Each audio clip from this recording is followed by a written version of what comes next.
Assalamualaikum warahmatullahi Assalamualaikum warahmatullahi wabarakatuh. InsyaAllah sebelum kita mula kita baca Al-Fatihah. Auzubillahi Bismillahirrahmanirrahim. Alhamdulillahirabbil alamin. Ar-Rahmanir-Rahim. Maliki yaumiddin. Iyyaka na'budu wa iyyaka nasta'in. Ihdinas siratal mustaqim. Shiratal ladzina an'amta 'alaihim ghairil maghdubi 'alaihim waladdallin. Amin. Sebenarnya memang ada seminit lagi untuk mula. Kita boleh cuba dululah. Saya harap kita punya teknikal kita tak ada masalah. Tapi kalau bila kita nak mula ni, kalau ada apa-apa persoalan, misal kata nak bertanya terlebih dahulu pun boleh juga. Sama ada hidupkan kamera dan tulislah di ruang chat tu. InsyaAllah kita boleh cuba pertimbangkan untuk menjawabnya. Okay.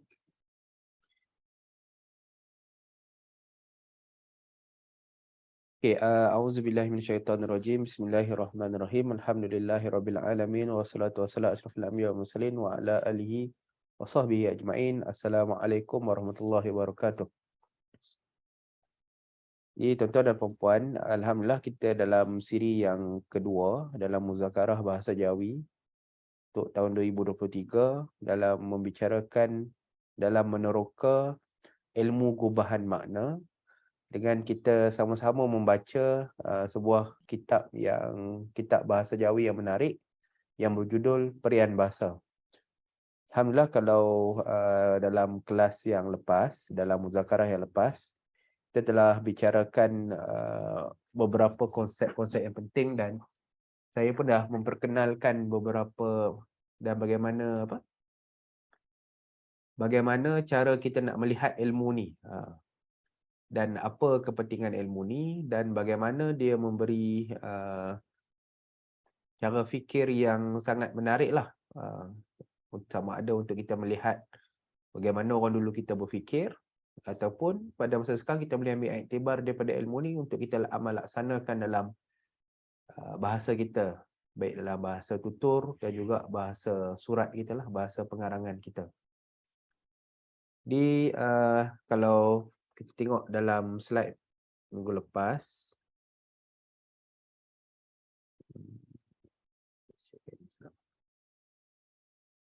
kalau kita dah tengok dalam slide minggu lepas, kita dah bicarakan sikit sebanyak tentang pengenalan bidang-bidang ilmu bahasa Jawi. Kemudian pengenalan cabang-cabang ilmu gubahan makna. Kemudian rujukan-rujukan penting ilmu gubahan makna. Seterusnya saya ada sentuh sikit tentang pengenalan tentang tokoh. Termasuk juga yang mengarang kitab Perian Bahasa ni, iaitu Meja Muhammad Said Sulaiman, yang meninggal pada tahun 1955 Masihi.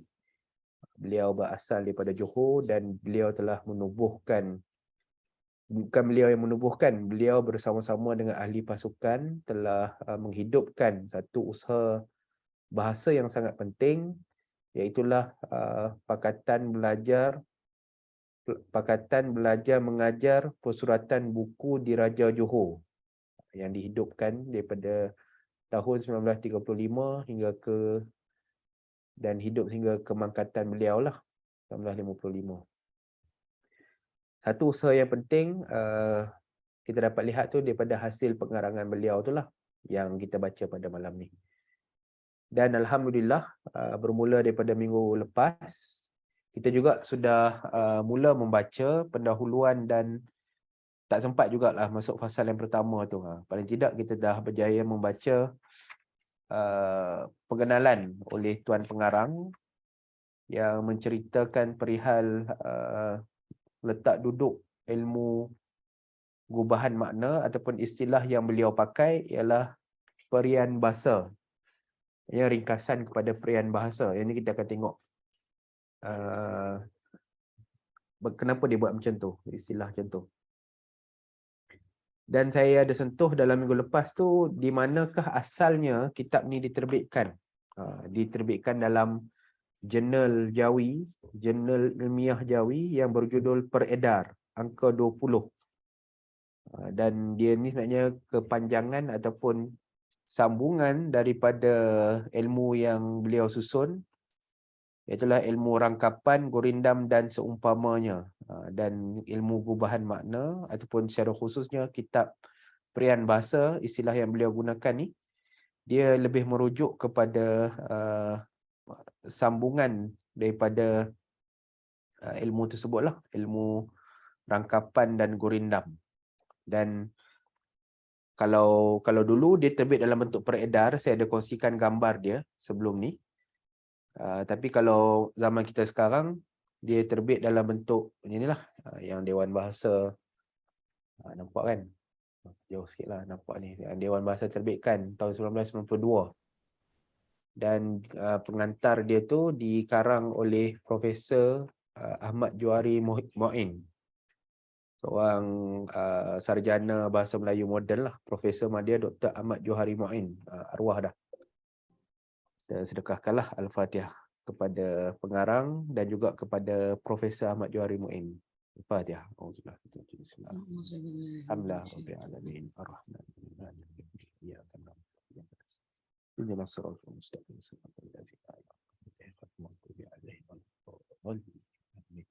Baik.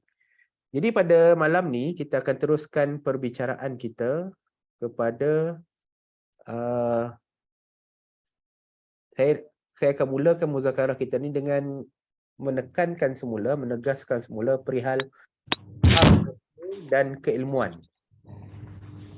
Faham ilmu dan keilmuan. Kenapa benda ni penting? Yang inilah yang akan worldview kita lah, yang akan mendasari cara fikir kita bila kita nak tengok ilmu-ilmu lama ni. Sebab kan benda ni kita dah bincang minggu lepas, benda ni kita tak belajar lah dekat sekolah ke, dekat universiti ke, dekat masjid. Memang tak diajarkan lah. Tapi macam mana kita nak mendidik diri kita dan juga orang-orang di sekeliling kita untuk lebih menghargai ilmu-ilmu lama ni. Dia bertitik tolak daripada worldview, daripada pandangan alam, dan juga kita punya kerangka fikir, tasawur. Bagaimana kita melihat sesuatu benda tu. Bila kita jelas tentang hal tu, ilmu-ilmu yang kita rasa lama, kuno, ketinggalan zaman ni, dia akan nampak lebih berharga. Saya akan ceritakan sekejap lagi lah, saya akan sentuh sikit kenapa.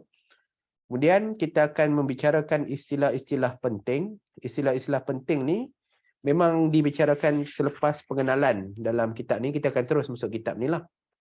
Maka kita akan lihat awal-awal lagi Tuan Pengarang telah membahaskan tentang istilah-istilah penting yang terkandung dalam kitabnya, dan pada masa yang sama istilah-istilah penting ni dia mendasari ilmu gubahan makna yang bakal kita bicarakan.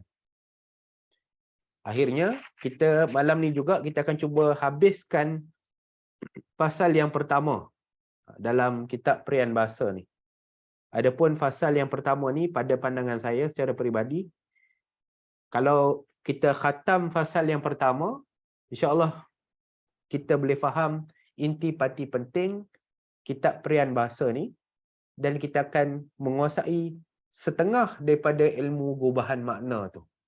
Itu saya punya, bukan jaminan lah, saya punya tawaran kalau kita buat benda ni betul-betul. Nak jamin kita faham semua, saya pun kadang-kadang saya pun belajar jugalah bendanya ni.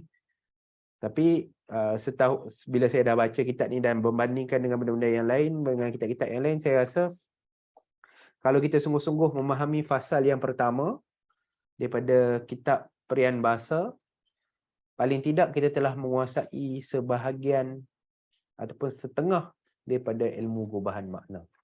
Okay. Kenapa saya cakap macam tu? Kita akan patah balik pada poin yang kita yang pertama tu lah. Faham ilmu dan keilmuan.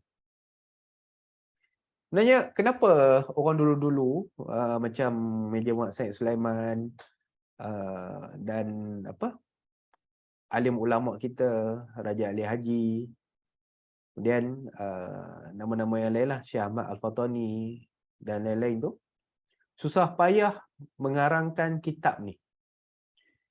Dan kalau kita khususkan tentang ilmu bahasa, Contoh orang macam saya sebut tadi, Raja Ali Haji, kemudian Ahmad Yaakob Al-Johori yang menerbitkan kitab Lidah Melayu, dan Meja Muhammad Said Sulaiman ni bersusah payah mengarangkan ilmu-ilmu bahasa dan juzuk-juzuknya ataupun pembahagian-pembahagian kecilnya tu. Sebenarnya kalau kita lihat dalam tamadun kita, tamadun Melayu yang menerima manfaat besar daripada peradaban Islam, sebenarnya ini adalah satu ciri yang sangat penting yang terdapat dalam tamadun kita. Iaitulah bila Islam datang dan memberi makna diri kepada kita, membentuk peradaban kita, dia perkenalkan satu konsep ataupun satu pendekatan untuk sesuatu bangsa tu, bila melihat sesuatu kejadian Tuhan tu, dia akan susun benda tu dalam satu sistem, dalam satu kerangka, dalam satu bentuk fikir, dalam satu cara ataupun kaedah, pun dalam bahasa moden tu metodologi. Dan dia jadikan sesuatu bangsa tu mempunyai satu sistem fikir yang baik, yang berfungsi, yang boleh pakai dan boleh memberi manfaat pula kepada bangsa tersebut. Ini kelebihan tamadun Islam. Dia yang menariknya sebab walaupun Quran tu diturunkan di Arab, di tanah Arab, dalam bahasa Arab, tapi pancaran cahaya Al-Quran tu, apa mesej yang dibawa Al-Quran tu, dia bukan sekadar transform masyarakat Arab, tapi dia transform bangsa-bangsa yang lain juga, umat-umat yang lain juga. Misalnya bangsa Farsi, bangsa Turki, bangsa Habsyi, bangsa Maghribi, sampailah bangsa kita, bangsa Jawi ni. Macam mana dia transform kita? Balik-balik kepada bagaimana dia menerapkan satu cara fikir, satu bentuk fikir, satu metodologi berfikir untuk kita betul-betul menyusun apa yang kita nampak, apa yang kita alami, apa yang kita rasai dalam kehidupan kita ni. Ataupun dalam bahasa yang falsafah ni, dia membentuk pengalaman kita terhadap hakikat kehidupan kita ni. Dan hakikat tu bukan sekadar hakikat yang kita nampak, bukan hakikat yang zahir, bahkan hakikat yang dalam bentuk yang batin juga. Itu kalau kita baca falsafah, kita akan lihatlah kedudukan yang ghaib, yang zahir, yang batin, yang tersembunyi, yang nampak dan seterusnya lah. Islam dia datang menawarkan benda tersebut, dan benda-benda yang tersebut itu dia membentuk peribadi dan juga diri kita. Saya sebenarnya kalau nak cerita pengalaman, kenapa saya minat dengan benda Jawi ni, saya punya jalan saya ialah melalui cara sains. Saya pandang Jawi ni daripada pengalaman saya sebagai seorang ahli kaji bumi. Saya cerita sikit macam mana saya nampak Jawi ni lah. Kalau saya sebagai seorang ahli kaji bumi, kaji batu kan, kalau kita keluar jalan-jalan dekat Lau Panjat Bukit ke, kita akan nampak batu tu macam, ni pun batu, tu pun batu, sana pun batu, gunung tu pun batu, jalan pun batu. Kan? Tapi kalau batu tu, sebagai seorang geologi, dia dapat lihat, kalau batu dekat gunung, batu tu jenis macam ni, dan dia jadi macam ni, dan kedudukan dia dekat situ mesti ada cerita dia, ada sebab dia, dan ada benda-benda yang telah berlaku terhadap dia. Kalau kita pergi ke sungai, kenapa batu dia bulat? Kalau kita pergi ke atas gunung, kenapa batu dia macam tajam-tajam ataupun berbongkah-bongkah tu? Dia ada sebab dia tu. Dan kalau kita tengok dekat-dekat, oh batu ni keras sikit, batu ni lembut sikit. Apa maksud batu lembut tu? Batu tu kita boleh kikir-kikir, dia terlerai ataupun dia pecah lah. Tapi ada setengah jenis batu dia keras, ketuk, tangan kita yang sakit kan, ataupun apa, benda yang kita ketuk tu yang rosak. Maknanya Ada batu tu jenis macam ni, ada batu tu jenis macam ni. Ada batu tu kita jumpa tu warna dia macam ni. Yang ni macam ni. Maksudnya batu walaupun dia batu betul tapi dia ada penjenisan dia. Dia ada bentuk-bentuk dia. Dia ada sifat-sifat dia. Dia ada dia punya, kalau dalam bahasa falsafah tu, dia ada hakikat dia yang tersendiri. Dan sebagai seorang ahli kaji bumi, kita diajar untuk mengklasifikasikan batu-batu tu mengikut kategori-kategori dia. Saya guna banyak istilah Inggeris tu. Mengasingkan dan dudukkan batu-batu itu pada jenis dan kedudukan dia sendiri. Daripada ilmu geologi, kita akan dapat nampak bahawa batu tu paling tidak ada 3 jenis. Igneous, metamorphic dan juga sediment. Igneous, metamorphose dan endapan. Dalam bahasa Melayu moden ni endapan lah. Dalam banyak-banyak batu dalam dunia ni, dia dibahagikan kepada 3 jenis macam ni. Dan daripada jenis tu kita tahu asal usul batu tu. Kalau batu tu igneous, batu tu ialah batu daripada magma, yang dalam bumi tu kan ada magma, dia sejuk dan dia mengeras. Dan dia punya sifat dia ialah batu yang paling keras sekali dalam kelompok-kelompok batu tu. Sebab dia mengeras daripada magma dan juga kadang batu ni menerima tekanan yang begitu kuat daripada perut bumi, batu-batu tu menjadi keras. Batu igneous ni biasa kita akan guna untuk buat landasan kereta api. Yang batu-batu warna putih tu. Kemudian kita ada batu metamorphic, iaitu batu yang menerima kesan haba dan juga tekanan daripada perut bumi, tapi dia bukan asal daripada magma.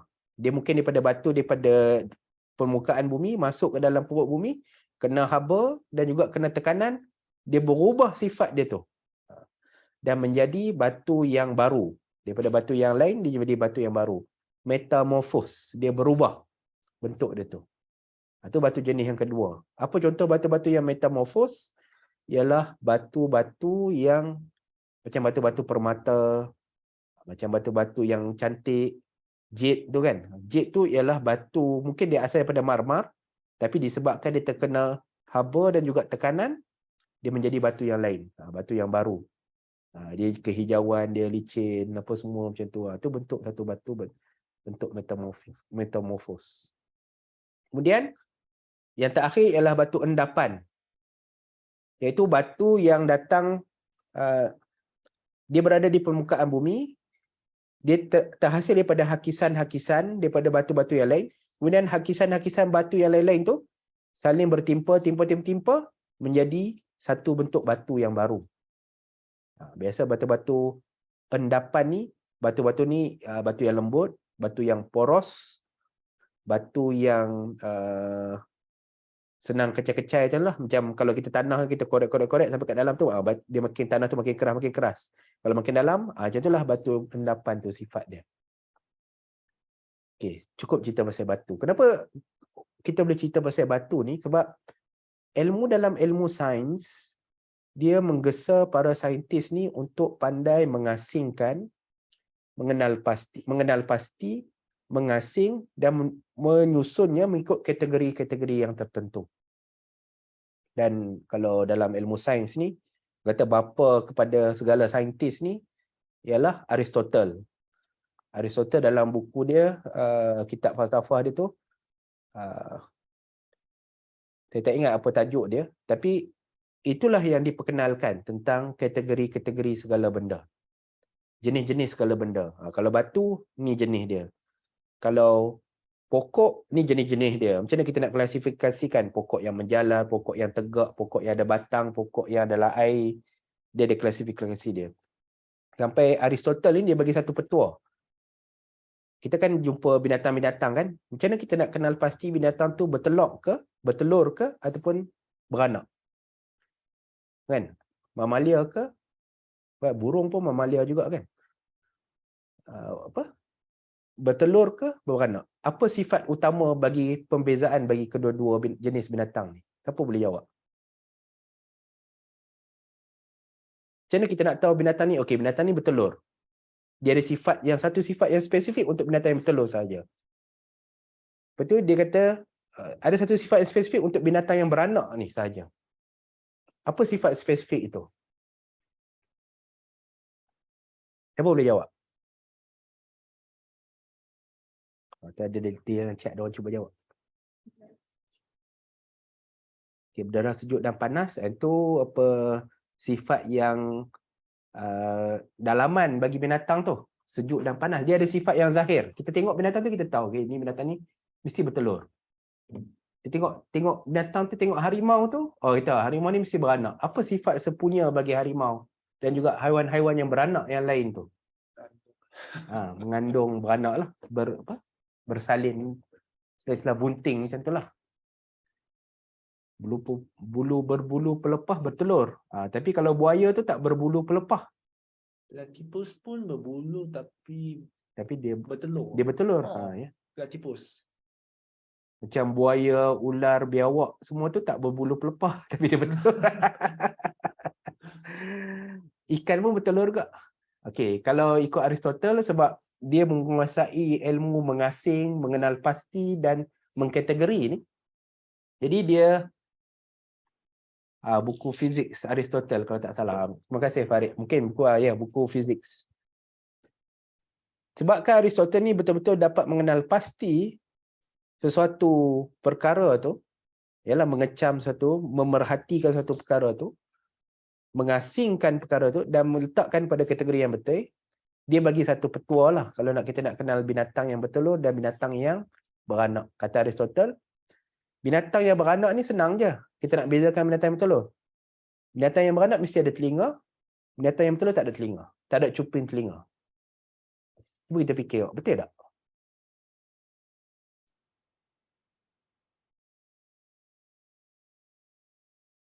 Zirafah ada telinga kan? Sebab tu dia beranak. Gajah ada telinga, dia beranak. Kecuali ikan paus lah. Ikan paus, sebab mungkin Aristotle tak pergi tengok dekat dalam laut macam mana kan. Tapi itu petua yang Aristotle bagi untuk menunjukkan pengasingan tentang satu perkara tu. Dan macam mana dia boleh fikirkan dan mengeluarkan petua tu disebabkan dia menguasai ataupun dia diberikan ilham tentang memerhatikan benda tu dengan semua sekali. Kalau dalam istilah Arab tu, dia tahu apa yang jamek, apa yang mengumpulkan suatu perkara tu dan apa yang manek, apa yang mengeluarkan suatu benda tu daripada kumpulan tersebut.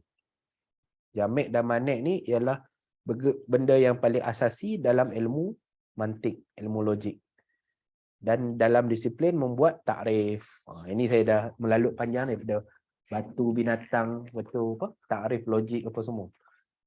Tapi poin saya nak kata, kalau kita nak maju, ataupun kalau kita nak hidupkan sesuatu perkara tu, kita perlukan ilmu.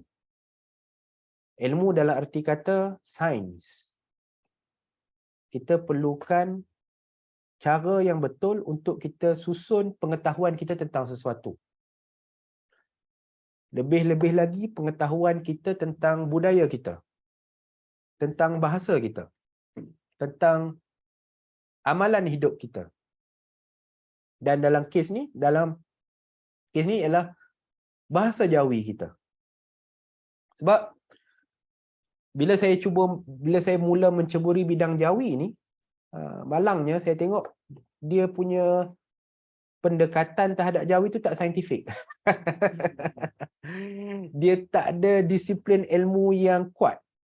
Bukan tak ada ilmu, ada. Tapi dia tak cukup kuat untuk kita menampung dan kita menjaga ilmu tu.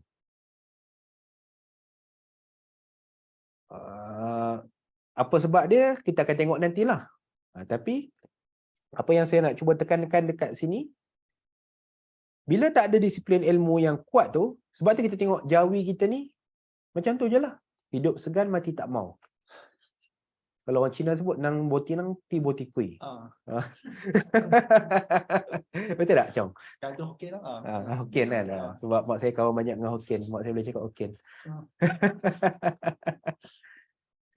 Hidup menyusahkan orang, mati pun menyusahkan orang. Itu maksud pepatah Hokkien tu kan. Betul kan? Ya. Macam bukan manusia apa? Manusia pun tidak, hantu pun Tidak. Yalah.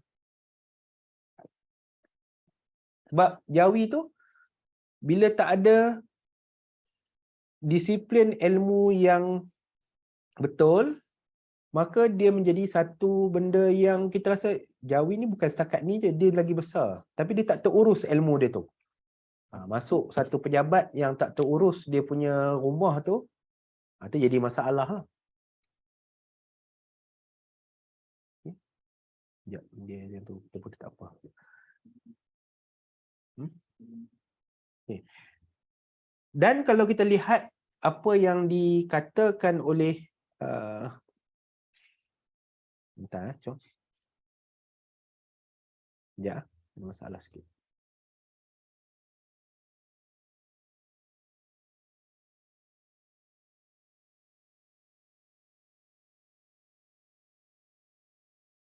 Okay.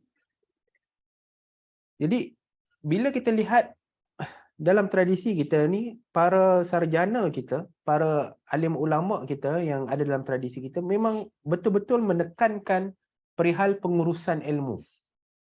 Perihal menjadikan ilmu tu dalam bentuk yang tersusun, terurus, ada kategori dia, ada bentuk-bentuk dia, ada disiplin-disiplin dia, dan kita kenal pasti semua disiplin tu betul-betul merangkum dalam bidang ilmu tu, dan dia menjadi satu benda yang boleh kita ajar, yang boleh kita wariskan kepada generasi yang seterusnya.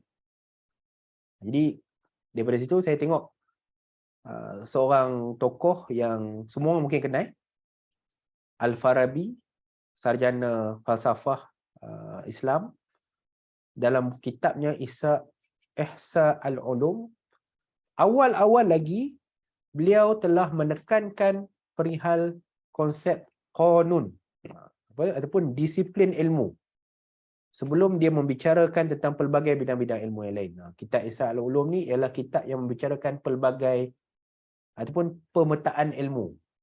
Kita ada banyak jenis ilmu, ada ilmu bahasa, ilmu tafsir, ilmu hadis, ilmu sains, ilmu dan macam-macam jenis bidang ilmu. Tapi apa yang mengikat, yang menjadikan setiap satu ilmu tu ialah ilmu, itulah yang Al-Farabi perkenalkan tentang konsep qanun. Jamak dia dalam Arab qawanin. Qanun tu apa? Qanun tu dalam bahasa Melayu kita ada lebih pada undang-undang ataupun peraturan. Dalam konteks ni, qanun ni ialah peraturan ataupun undang-undang ilmu. Apa benda yang ilmu yang kita boleh katakan benda tu ilmu? Kalau kata Al-Farabi, qanun ni ialah satu formula ataupun pernyataan am atau sejagat. Formula yang mengandungi berbilang perkara yang setiap satunya termasuk dalam sesuatu bidang ilmu itu hinggalah menjelma semua perkara yang terdapat dalamnya atau sebahagian besar darinya. Contoh tadi kan, saya cerita tentang ilmu kaji bumi. Itu satu qanun tu. Kaji bumi lah, bukan kaji benda lain. Taklah kita masuk dalam kelas kaji bumi tu, kita kaji tentang benda lain lah. Kaji jawi dalam bumi kan. Tak ada lah dalam tu. Sama juga tentang ilmu bahasa, walaupun kaji bahasa, dia fokus dia ialah untuk merangkumi semua bidang ilmu yang terkait dengan bahasa tu. Dan dalam hal ni, qanun-qanun ni tugas dia ialah untuk menyediakan ilmu tu. Bila cakap tentang bahasa, apa persediaan yang kita perlukan untuk belajar dan menguasai ilmu bahasa tu. Dan selain daripada itu ialah untuk mengahadkan apa yang dikandung dalam bidang ilmu itu dan mengeluarkan apa yang bukan darinya. Macam saya cakap tadi lah, kalau belajar ilmu kaji bumi lah. Kita tak belajarlah benda lain. Kalau pergi ke fakulti architecture, tak buatlah accounting dekat situ. Mungkin ada sebahagian kecil je. Tapi architecture akan belajar tentang bagaimana untuk melukis bangunan, mereka bentuk bangunan yang mengandungi dalam tu. Kemudian, qanun ni juga kita boleh guna untuk menguji apa yang tidak dapat dipercayai disebabkan oleh ghalat, dibuat oleh orang yang ghalat. Kita boleh test lah orang tu pandai Jawi ke tak. Kita bagi dia punya. So dia buat satu galuran daripada satu ayat Jawi tu. Boleh buat ke tak? Kalau tak boleh, kita tahu orang ni tak reti pun. Dan orang ni, kalau tak ada konun ataupun tak ada formula-formula dalam ilmu tu, maka dia boleh buat galat. Ataupun boleh buat kesilapan, error. Dan dengan konun ni juga, simpulan-simpulan ilmu ataupun formula ni juga, dia akan memudahkan pembelajaran kandungan bidang ilmu tu. Nak belajar sesuatu, kita akan guna formula-formula yang ada ni.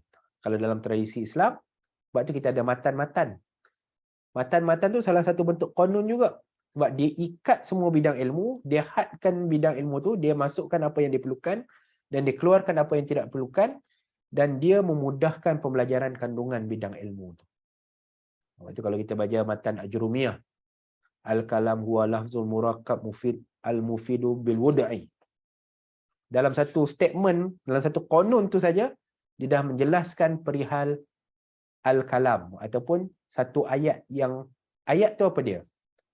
Ayat tu ialah sesuatu benda yang bermakna, yang memberi faedah, yang disusun mengikut kaedah yang sepatutnya. Wa aqsamuhu salasatun, ismun wa fi'lun wa harfun. Dia ada 3 bahagi.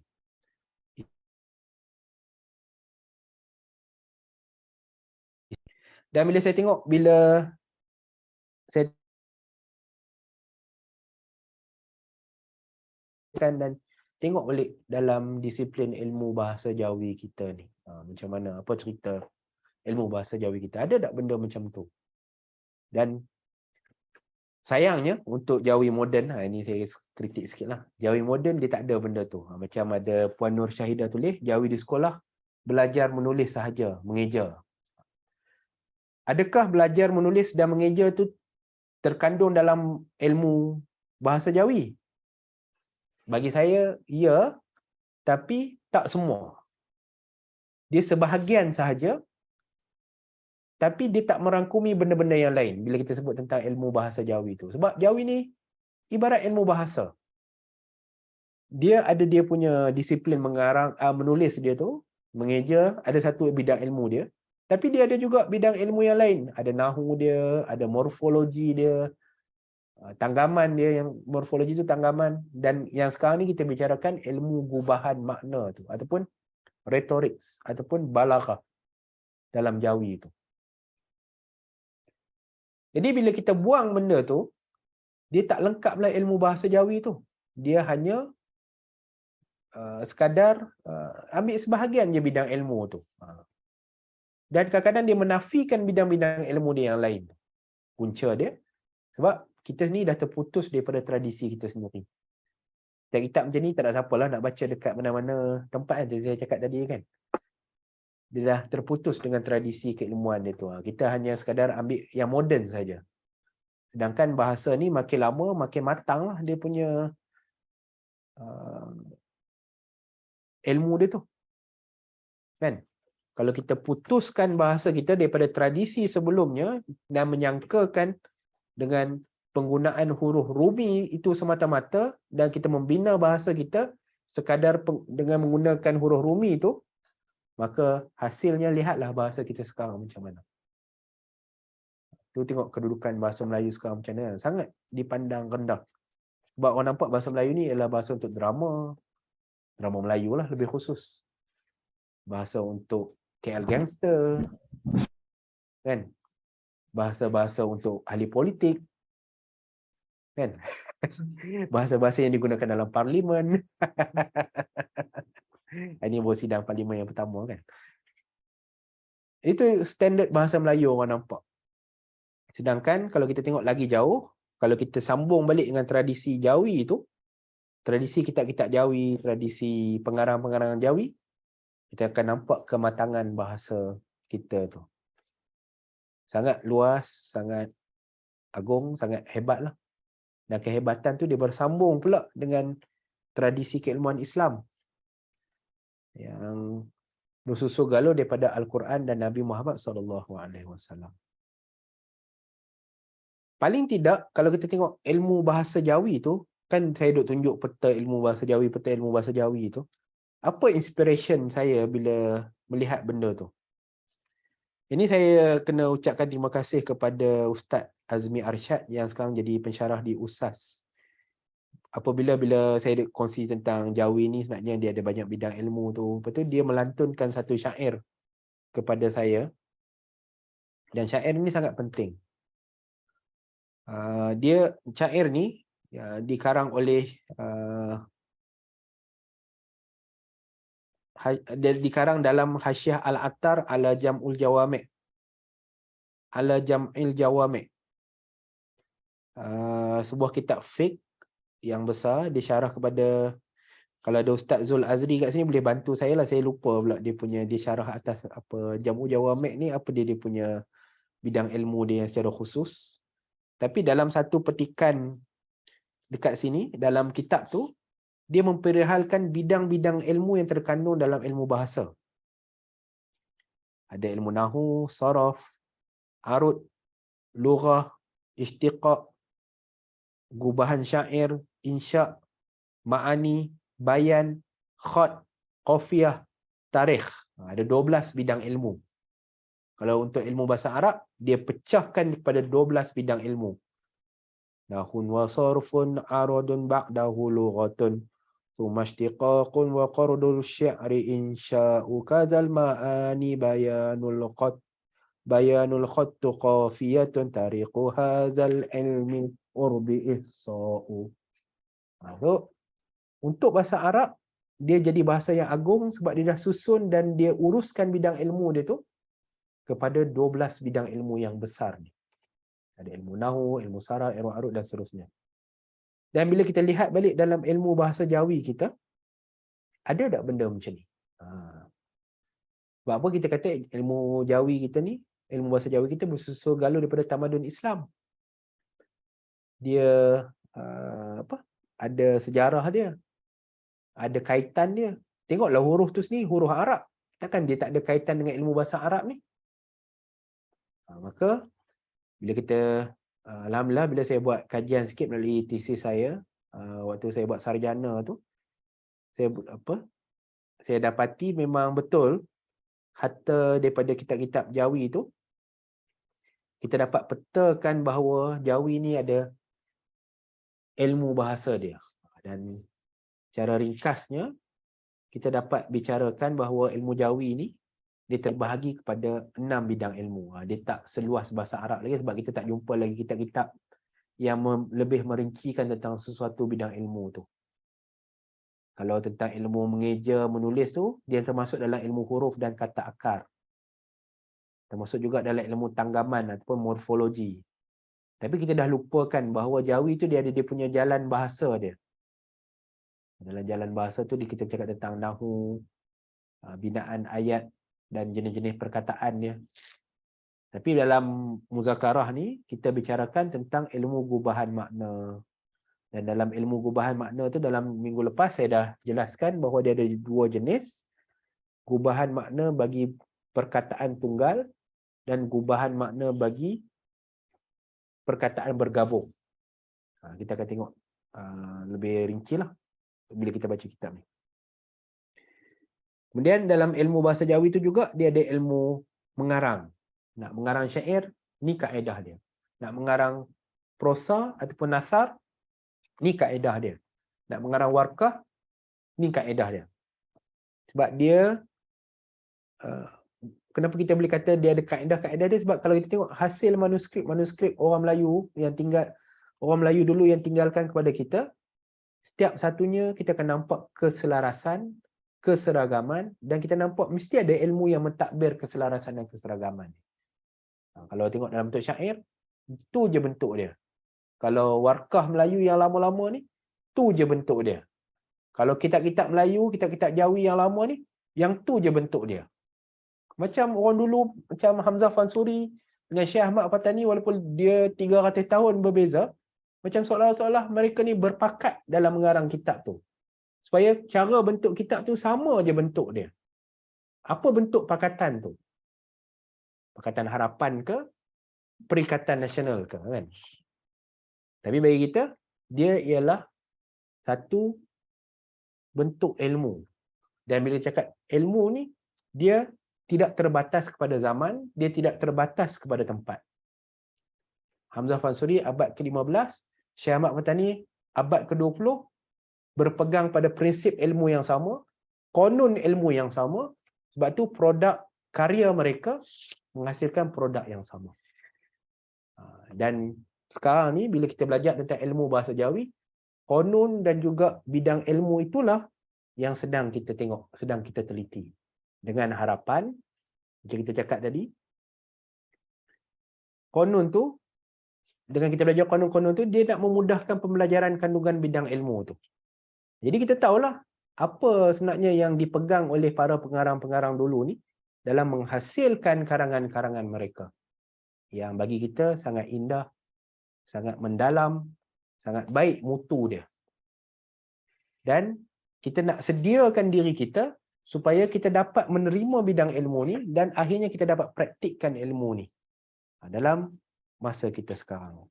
Jadi kita kena belajarlah. Dan kita akan carilah apa dia punya formula-formula ataupun dia punya simpulan-simpulan ilmu tu supaya dia boleh kita simpan, kita boleh pegang, kita belajar dan kita ada ilmu tu dan kita boleh tuangkan dalam kehidupan kita sehari-hari. Bahkan bila kita baca karya-karya mereka, kita boleh lebih menghargai ilmu yang mereka ada tu. Kalau tak, kita tengok, oh ni karya lama, tak ada kaitan dengan kita, tak memberi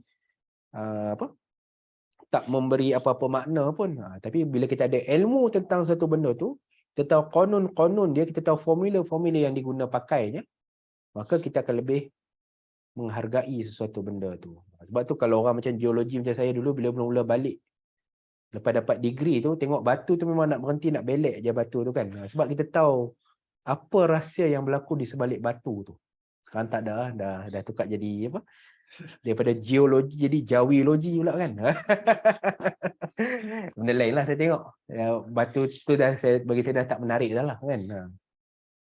Bila kita ada disiplin ilmu tu, kita tahu benda tu, kita akan nampak rahsia di sebalik tu. Dengan ilmu, dengan konon-konon ni, dia boleh menyingkap banyak rahsia di sebalik hakikat sesuatu benda tu. Okey? Jadi, tu pengenalan ringkas saya lah tentang kepentingan konon ni. Setakat ni ada apa-apa soalan? Ataupun ada ulasan? Sebab ni muzakarah, janganlah bagi saya seorang je bercakap kan. Lagi seronok sendiri je.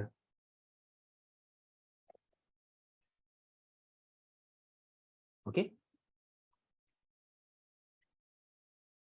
Saya sebenarnya benda yang tadi tu yang saya bentangkan kepada tuan-tuan dan puan-puan tentang konon, tentang apa nazam berkenaan dengan ilmu bahasa Arab tu dan bagaimana dia reflect dalam bahasa Jawi kita ni. Sebenarnya saya dah bentangkan kepada para pensyarah di satu persidangan lah. Ilmu linguistik tu, dalam persidangan tu adalah 2 orang tokoh Jawi. Tokoh Jawi yang besar lah. Jawi moden lah maksud saya. Habis je saya punya tangan tu, yang sang tokoh ni dia bangun dan dia kata semua yang dibentangkan tu salah. Macam tu je dia menempelak saya macam tu je kan. Bila saya perkenalkan, dia kata Jawi-Jawi tulisan lah. Kenapa nak ilmu-ilmu bahasa banyak-banyak pula ni kan. Macam tu je dia punya tempelak dia tu. Tapi tak apa, kita istiqamah sebab kita ada pendirian kita ada hujah-hujah kita. Dan alhamdulillah lah, sampai sekarang kita masih lagi istiqamah, kita tak nampak apa yang salah apa kita buat ni. Tapi kita harap supaya dia diberikan apa panduan dan ilham, dapat menerima bahawa apa yang kita cakap ni dia penting lah. Dan untuk menghidupkan Jawi ni, dia tak boleh dengan eja-eja dan juga tulis-tulis je. Tu hanya sebahagian 1/6 je daripada bidang ilmu bahasa Jawi tu. Dia ada 5/6 yang lain yang kita buang. Wallahualam. Ni ada soalan. Kalau konon tu kita faham seperti sistem bahasa, boleh ke sistem ilmu satu-satu bidang? Dia betul, dia bukan sekadar sistem sahaja, tetapi dia ialah satu tuntutan, satu undang-undang, satu perlembagaan untuk sesuatu ilmu tu menjadi ilmu. Macam kalau kita nak jadi negara, kita ada rukun negara kita, kan? Apa rukun negara kita? Orang nak jadi sebahagian daripada negara Malaysia ni, warga negara Malaysia, dia ada 5 rukun dia tu. Kepercayaan kepada Tuhan, kesetiaan kepada raja dan negara, keluhuran perlembagaan, kedaulatan undang-undang, dan kesopanan dan kesusilaan. Kalau Indonesia dia ada Pancasila. Pancasila tu apa dia? Ketuhanan yang tunggal, apa? Adil dan beradab. Saya tak apalah benda tu, saya bukan orang Indonesia. Tapi untuk orang menguasai ilmu bahasa Jawi tu, konon-konon yang kita akan tegaskan inilah. Orang tu mesti kena tahu tentang ilmu huruf. Dan ilmu huruf tu, dia ada ilmu huruf Arab dan juga ilmu huruf Arab yang dimelayukan. Dan dalam bentuk ilmu huruf tu, untuk mengeja, dia pakai huruf alif, waw, ya dan satu lagi huruf ghaib. Dan kadang-kadang dia akan pakai juga baris atas, baris bawah dan baris hadapan dan baris mati. Dan dalam konon ilmu Jawi ni, mengeja Jawi ni, konon dia ialah dia ada huruf yang dieja mengikut cara hukum, ada juga huruf yang dieja mengikut kaedah hafalan. Tu hukum-hukum ataupun konon-konon dalam ilmu Jawi. Ilmu mengeja Jawi. Masuk pula dalam bidang ilmu tanggaman. Ini saya kena tunjuklah. Masuk pula dalam bidang ilmu tanggaman.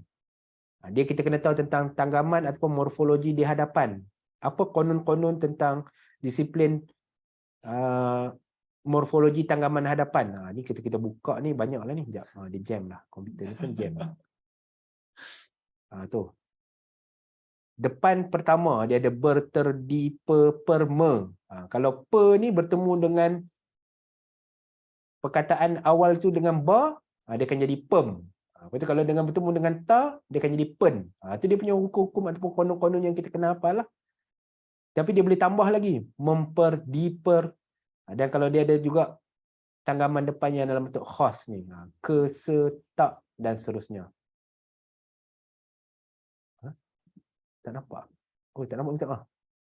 Oh, saya lupa nak share screen. Lupa pula. Banyak sangat. Okey. Okey, saya buka skrin tadi, korang kat sini nampak. Kita apa? Ni konon-konon yang terdapat kalau dalam tadi huruf tu. Ni semua konon-konon yang kita cuba simpulkan tu lah. Perkataan Jawi, dia ada 3 jenis. Bahagian perkataan. Tu dia ada akar dia dan juga dia ada paruh dia. Paruh pertama, paruh kedua dan paruh lebih. Dan dia juga dia ada daripada akar tu dia akan ditanggam dengan benda-benda yang tambahan yang kita cakap ni tadi. Kaedah ejaan dia juga ada kaedah ejaan. Konon ejaan Jawi dia tu ialah dalam bentuk terbuka, tertutup, tertendang dan seterusnya lah. Saya tak naklah bahaskan benda ni panjang-panjang. Saya tak masuk pun bahagian gubahan. Gubahan makna ni nak pergi ke sini lagi sejam ni. Kalau nak sampai ke sini tu. Jadi semua bidang ni dia ada peta ilmu dia. Dia ada dia punya kitab-kitab dia, dia ada rujukan-rujukan dia. Ini bukan dibuat oleh Muhammad Syukri Rosli sendiri pandai-pandai dia. Tapi dia memang hasil daripada alhamdulillah kajian tesis saya ni lah. Kebetulan pula saya tengah baca balik tesis saya ni. Ini adalah hasil kajian tesis saya. Jenuh jugalah nak buat 4 tahun master ni mengkaji tentang Jawi tu kan. Ini dia punya tajuk dia. Islamisasi bahasa Melayu dan pengaruh tradisi keilmuan Islam dalam kitab pengetahuan bahasa oleh Raja Ali Haji. Kita tengok satu kitab dia, Raja Ali Haji, kitab pengetahuan bahasa tu, daripada situ kita boleh keluarkan banyak benda lah. Tentang dia punya worldview dia, tentang rujukan-rujukan dia dalam ilmu kalam. Dan ini yang penting tu, yang kata struktur karya tu, kaedah nahu dia kita boleh keluarkan macam mana. Kekuatan kitab pengetahuan bahasa ni dalam bidang nahu tu lah. So bidang nahu tu yang ni. Ni cabangnya ni. Baru masuk sini. Baru masuk 3/6 daripada bidang ilmu tu. Dia baru masuk sini. Yang malam ni kita nak bicarakan ni dalam bidang gubahan makna ni. Dan bila saya cakap kitab perian bahasa ni cover setengah daripada ilmu gubahan makna ni, dia cover ni. Ni bidang yang dibicarakan dalam kitab perian bahasa ni. Kalau yang dalam fasal yang pertama malam ni kita akan tengok tentang kiasan bahasa. kiasan, tamsil, ibarat, pepatah, bidal, perumpamaan, perbilangan, lidah, pendeta, permoto. Dalam kiasan tu dia bagi lagi 4. Dia ada kiasan halus, kiasan sedang, kiasan kasar dan juga pemanis. Ni dia punya konon tu, kalau halus tu mesti kena ada apa, laksana dan seterusnya. Ini kalau kita dah baca ni, tak baca, dia tengok ni tak baca dah lah kitab ni. Sebab dia sangat besar dia punya bidang ilmu bahasa Jawi tu. Jadi kalau kita anggap dia kecil, maka rugilah, hilanglah banyak ilmu-ilmu yang kita ada dalam tradisi keilmuan kita. Wallahualam. Ini pun dah dekat sejam dah kita bincang pasal benda ni kan. Jadi ada soalan lain sebelum kita nak mula masuk ke dalam dalam naskah. Okey. Kalau tak ada, kita masuk, kita mula baca naskah ni. Mungkin saya perlukan seorang volunteer, sukarela untuk mula baca dan kita sama-sama baca.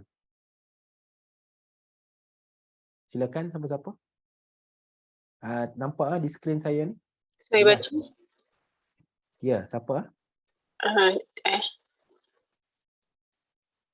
Tak mahu saya duk serabut dia punya skrin ni banyak sangat. Puan Syahidah. Muka surat ni yang saya paparkan pada skrin ni.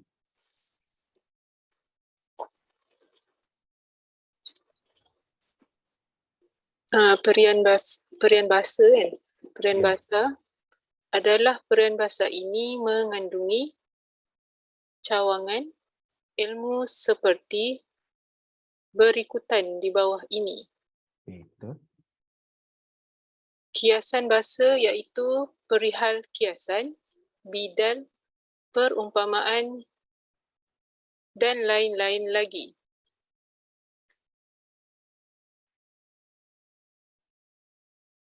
Ragaman. Ragaman ke? Ragaman apa? Ragaman bahasa. Iaitu menyatakan berbagi-bagi, ragam dijadikan, tentang berkenaan, bahasa sama dengan ringkas atau lanjut. Okey. Ni betul ke bacaan berbagi-bagi? Berbagi-bagi atau berbagi-berbagi? Itu antara dua tu. Berbagai. Berbagai. Dia berbagai-bagai ke berbagai-berbagai? Itulah tertukar dengan yang sekarang. Kalau sekarang macam mana? Berbagai-bagai. Tak ada, dia berbagai pun tak ada. Pelbagai kan. Okey, jadi saya nak tambah sikit lah. Footnote sikit kat sini. Kita akan baca dia sebagai berbagai-bagai. Sebab kalau kenapa kita boleh baca berbagai-bagai, sebab dia balik pada ilmu tanggaman. Tanggaman tu tahu kan yang kita tambah per apa semua tu. Ulangan dua ni hanya akan berlaku pada kata dasar sahaja ataupun kata akar sahaja. Ber tu tidak diulang. Itu ilmu tanggaman lah. Footnote lah kat situ. Jadi berbagai-bagai. Tapi kenapa gai tu tak ada alif kat sini? Itu kaedah lama. Sebab dia anggap ia ni ia mati. Kalau tengok tadi tu, dia dalam kategori kalau ni huruf dan kata akar, perkataan Jawi, ejaan akar kata tertendang. Tu ai, au, ui, oi, macam itulah. Okey. Tu kalau kita tahu ilmu Jawi tu kita boleh tahu okey ni macam ni ada dia punya network dia kat situ. Seterusnya, nombor 3. Seerti ke? Okey, betul. Seerti bahasa iaitu berbagai perkataan maknanya seakan-akan. Kita tak baca seakan-seakan kan? Itu seakan-akan. Maknanya pengulangan tu berlaku pada kata dasar ataupun kata akar dia. Okey, teruskan nombor 4. Simpulan bahasa iaitu rangkai-rangkai perkataan yang menjadikan bermakna khas. Okey. Bermakna khas dalam sini kita akan tengok dia bukan makna khas dalam kata nama khas yang macam kita maksud tu, tapi dia ada makna yang tertentu. Itu maksud dia. Okey, teruskan. Lagak bahasa ialah lagu, kacak. Apa, teruskan baca dulu. Lagu kacak percakapan orang-orang suatu tempat bila dia bercakap-cakap antara dia semua ataupun tiada diubahnya bila bercakap dengan orang lain. Okey. Jadi yang ni kacak ke apa? Kacuk. Okey, kacuk ni. Lagu kacuk. Okey, kenapa kacuk ni kita baca kacuk? Ni kalau kita belajar Jawi lama, kaedah ejaan tu ni kan. Ajuk ke? Ajuk, betul, ajuk. Oh. Dia apa, kalau kan, kalau macam suku kata terbuka, lepas tu tertutup tu dengan bunyi bawah. Biasa yang bunyi bawah tu dia tak letak huruf waw. Tu biasalah macam contoh susun kan, dalam ejaan-ejaan lama sin waw sin nun je.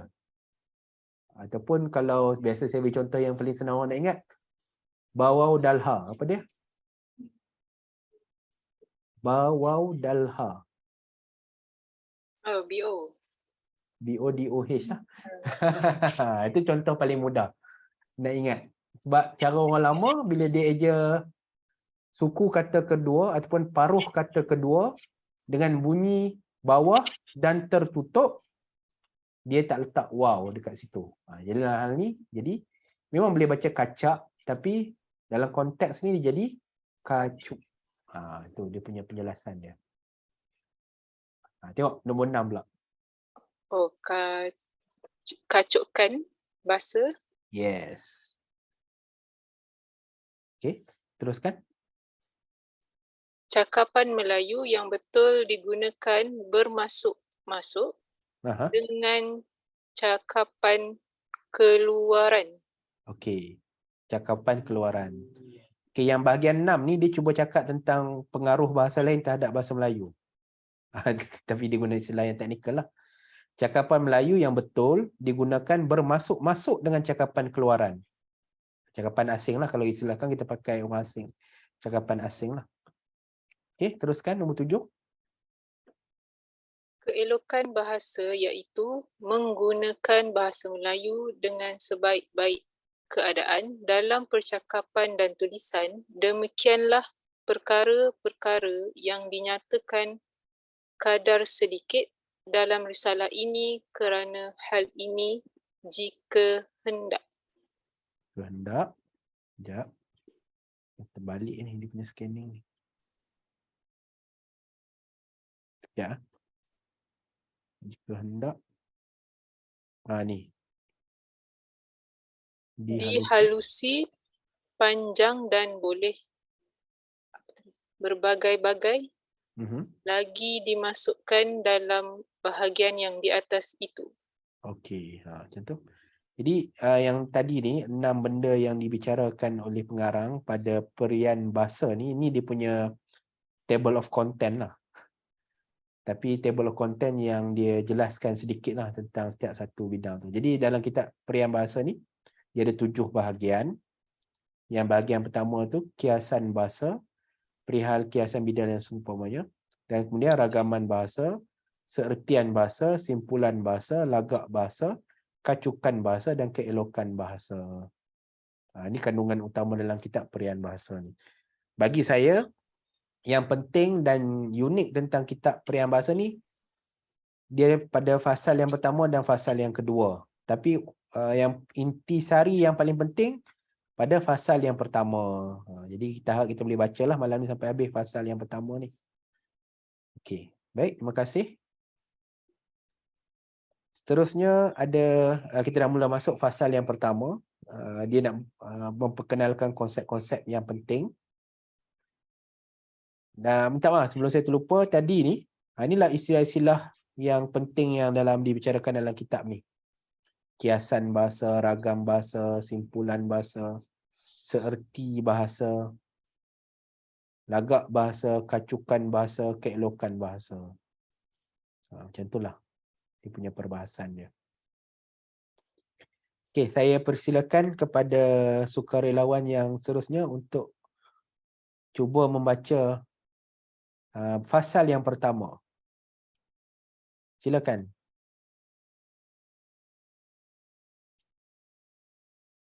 Cuba. Assalamualaikum. Waalaikumsalam. Puan Amy. Ya. Okey, silakan. Fasal yang pertama, kiasan bahasa. Kiasan bahasa. Okey. Adapun kiasan bahasa ini suatu ilmu percakapan yang pendek dan bijak hingga lekat di mulut orang ramai berketurunan beberapa zaman kerana iaitu boleh menjadi bandingan pengajaran, pedoman dan pegangan dalam segala keadaan. Okey, sekejap. Ilmu percakapan ke ilmu percakapan? Percakapan. Okey, ini khilaf lah. Tapi saya suka untuk huraikan. Dia ada dua cara bacaan lah. Kalau kita tengok dua dekat sini, memang betul kita boleh baca percakapan. Tapi kalau dalam disiplin ilmu tanggaman, walaupun dua ni dekat belakang, tapi dari segi disiplin ilmu tanggaman, kita akan baca ilmu percakapan. Dia, apa beza dia tu? Kalau macam saya beri contoh senang lah. Sayur-sayuran dengan sayuran-sayuran. Ada beza tak dari segi makna? Sayuran. Sayur-sayuran dengan sayuran-sayuran.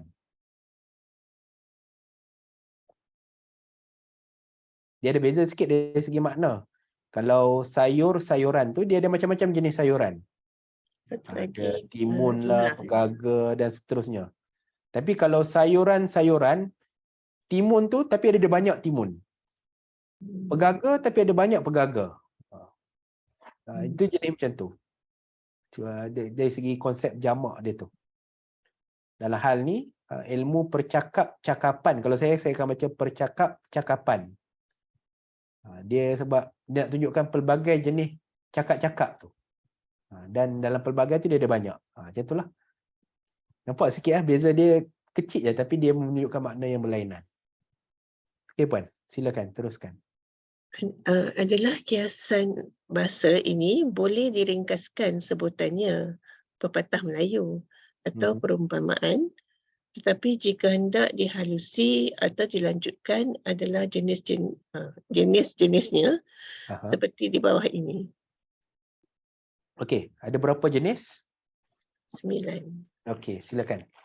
Bacakan setiap satu jenis tu.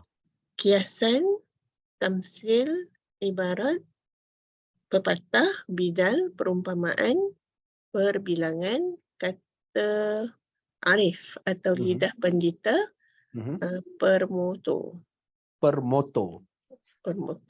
Okey. Kita tengok. Dia kalau ikut meja Muhammad Said Sulaiman ni, dia bahagikan 9 jenis. Pada pandangan dia ada 9 jenis perumpamaan ataupun pepatah Melayu. Kan kita sebut pepatah tu macam yang tu lah pepatah, ni lah pepatah, semua jenis pepatah kan. Tapi sebenarnya kalau kita kaji betul-betul, kita berjaya kenal pasti, kita asingkan dan kita kategorikan, paling tidak kalau ikut meja Muhammad Said Sulaiman ni, dia ada 9 jenis benda. Apa benda setiap satu jenis tu? Kita akan tengok satu-satu ni lah. Silakan teruskan. Adalah perbezaan kias tamsil dan ibarat terlalu sedikit. Begitu jua antara pepatah dengan bidal. Maka tentang perumpamaan itu adalah lebih terang perbezaannya. Sungguh pun demikian, ada jua yang boleh dipasukkan kepada perbilangan padahal ni muka surat 3 betul.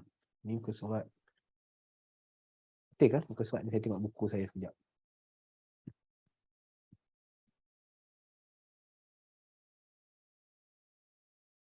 Bahasa yang pertama. Bukan. Okay, ini sambungannya. Minta maaf. Padahal perbilangan itu pakaian orang di sebelah Minangkabau dan Negeri Sembilan. Kata arif atau disebutkan zaman sekarang lidah pendeta bukanlah perkataan lama semata-mata, tetapi ada jua yang baru diperbuat kerana terus dan tajam faedahnya. Mhm. Tentang permotor, itu suatu pasukan baharu bagi menjadi pedoman suatu puak pada meninggikan tujuannya. Benda-benda itu sendiri telah lama tetapi tidak diasingkan. Okey. Dapat tak apa point dia tu? Setiap satu ni apa function, apa fungsi dia? Saya nak guna bahasa sekarang. Apa function setiap satu benda ni kan? Sila, siapa-siapa yang boleh bantu. Kita muzakarah, jangan saya apa bercakap sorang-sorang. Dia kata ni tadi, kiasan, tamsil, ibarat, pepatah ni lebih kurang je bentuk dia. Nanti kita tengok, dia sikit-sikit je beza dia. Cuma dia ada tunjukkan apa tanda-tanda beza dia tu. Okay? Ada yang lain nak huraikan sikit? Nak kongsi sikit pandangan. Mana yang satu bentuk Minangkabau dia yang disebut tadi, Minangkabau dan Negeri Sembilan tu? Pepatah kan? Bukan? Bukan ni, kata arif atau lidah pendeta. Bukan juga. Lupa dah. Perbilangan ni. Perbilangan. Ni perbilangan ni memang unik kepada tradisi bahasa Negeri Sembilan, bahasa Minangkabau. Tapi dipakai dalam Melayu lah. Kata arif atau lidah pendeta ni kalau pada zaman sekarang agak-agak apa yang kalau kita guna? Ungkapan apa? Ataupun istilah sekarang ni apa dia? Kata arif atau lidah pendeta. Kata-kata hikmah ke? Yes, betul. Kata-kata hikmah. hukama. Kata hukama tu, hikmah tu sama. Hukama tu ahli falsafah. Hikmah tu dia punya kebijaksanaan. Kata hukama kan. Macam tu lah. Permotor apa pula ni? Permotor ni agak-agak apa dia? Siapa boleh beri contoh apa permotor yang dimaksudkan oleh Tuan Pengarang sebelum kita tengok kitab ni secara mendalam? Yes, slogan. Permotor ni slogan. Ataupun kan kalau dekat kita punya jata negara tu kan, apa dia punya slogan dia?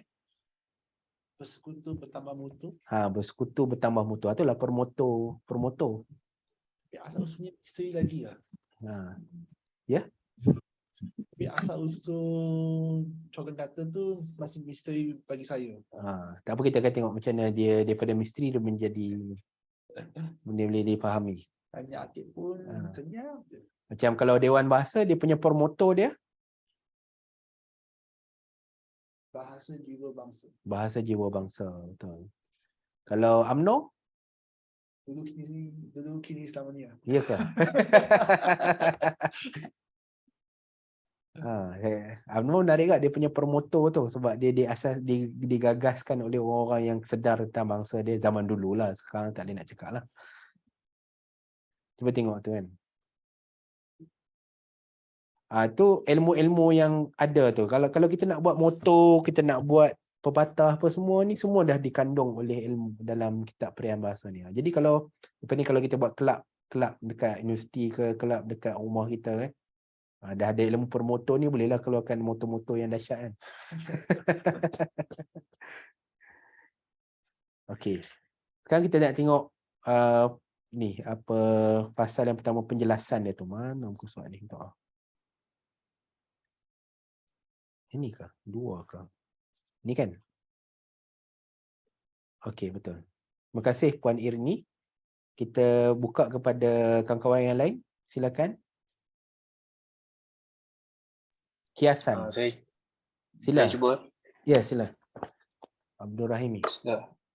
Bismillahirrahmanirrahim. Kiasan adalah makna kiasan itu bandingan dengan jenis lain, bukannya bandingan dengan sama, sebangsa, dan guna kiasan itu pada menambah menerangkan sesuatu perkara yang dicakapkan seolah-olah bagi digambarkan atau ditunjukkan tulah dannya dengan sekali pandang sama ada pada bagusnya ataupun tak bagusnya. Okey. Maka hal kiasan ini banyak pecahannya, terutama bila dimasukkan dia di bawah ragam bahasa, yakni ragaman bahasa iaitu suatu cawangan lain. Tetapi yang dinyatakan di sini tentang peribahasa sahaja. Okey, faham tak? Adapun Okey, jap. Faham tak apa yang dia cuba cakap ni? Silakan Tuan Rahimi, boleh kongsi sikit apa yang dibaca sebentar tadi? dia lebih kepada, kalau dalam konteks masa sekarang orang kata lebih kepada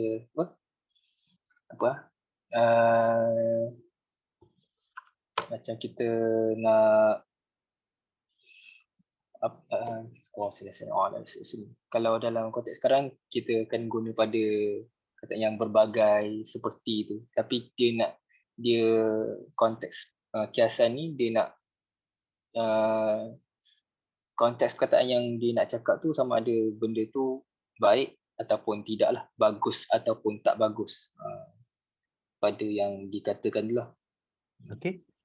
Tak apa. Okey. Bagus. Dah nampak poin-poin dia tu. Tak apa, baca dulu, nanti saya akan cuba tambah-tambah sikit. Okey, teruskan. Adapun pecahan kiasan dalam hal ini boleh dikatakan 3 jenis seperti di bawah. Yang pertama, kiasan halus. Yang kedua, kiasan sedang. Yang ketiga, kiasan kasar. Okey. Kita tengok kejap lagi kita akan tengok contoh apa kiasan halus, kiasan kasar, kiasan sedang tu. Okey, bagi saya kongsi sikit. Jadi the very first knowledge ataupun apa poin pertama Major Said Sulaiman ni, bila dia hendak menjelaskan perihal ilmu gubahan makna ni, dia ambil contoh kiasan.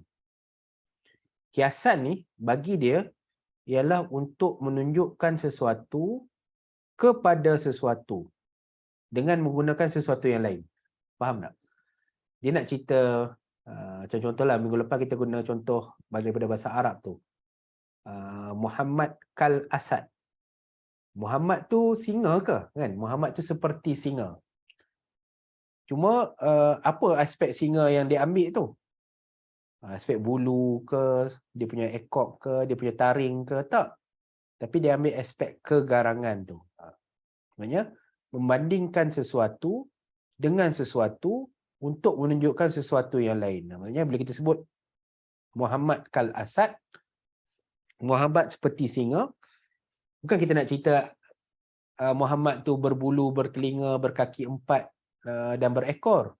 Tetapi kita nak cerita bahawa Muhammad tu ialah seorang yang garang. Adakah kiasan ini seperti mengambil sifat atau tabiat benda lain untuk ceritakan keadaan manusia? Ini kita akan tengok contoh-contoh dia. Sebab kadang-kadang sesuatu bahasa tu dia perlukan simbol ataupun perkataan-perkataan lain untuk menangkap makna dia tu. Ataupun untuk tak bagi bosan lah bila dia menceritakan sesuatu. Kalau kita kata Muhammad garang, Muhammad baran, Muhammad ni macam, dia tak nampaklah bentuk baran, garang tu macam mana. Tapi kita kata Muhammad tu macam singa lah. Jadi dia nampak singa tu macam mana garang dia tu, dia punya gambaran dalam fikiran dia lebih grafik, lebih nyata, lebih jelas. Mak Nobita tu garang macam singa. Dapat bayangkan muka Mak Nobita tu yang tengah marah Nobita, macam singa rupa dia. Kan, kalau macam anime Jepun tu dia siap dengan cahaya-cahaya kat belakang tengah naik tu kan. Macam itulah. Itu grafik cara fikiran kita tu. Dan cara orang dulu fikir, dia tengok benda tu secara real. Singa macam ni, harimau macam ni, itulah garang dia tu. Jadi orang tu takutlah bila sebut benda macam tu. Cuma untuk Major Said Sulaiman ni, dia bahagikan cara apa? Kita nak ambil sesuatu benda tu sebagai makna dia tu, dia ada yang halus, yang sedang ataupun yang kasar. Dan tujuan kita ambil benda tu ada dua. Untuk baik ataupun untuk yang buruk. Kita tengok macam mana dia guna tu bila dalam keadaan baik, macam mana dia guna tu dalam keadaan buruk, dan apa perkataan ataupun kalau kita belajar dalam ilmu Nahu Jawi, apa sendi kata yang dia gunakan untuk menunjukkan kiasan tu sama ada halus, sedang ataupun kasar. Dia ada beza-beza dekat situ. Okey. Silakan Rahimi teruskan kiasan halus. Kiasan halus. Adapun kiasan halus ini lazim dimulakan dengan perkataan laksana, terutama dalam hal kebagusan atau kelebihan sangat keadaan, tetapi jenis ini boleh dikatakan tiada banyak dan di sini adalah dinyatakan sedikit tuladannya. Yang pertama, indah, laksana bulan di pagar bintang. Okey. Yang kedua, padan, laksana cincin dengan permata. Yang ketiga, bersambut.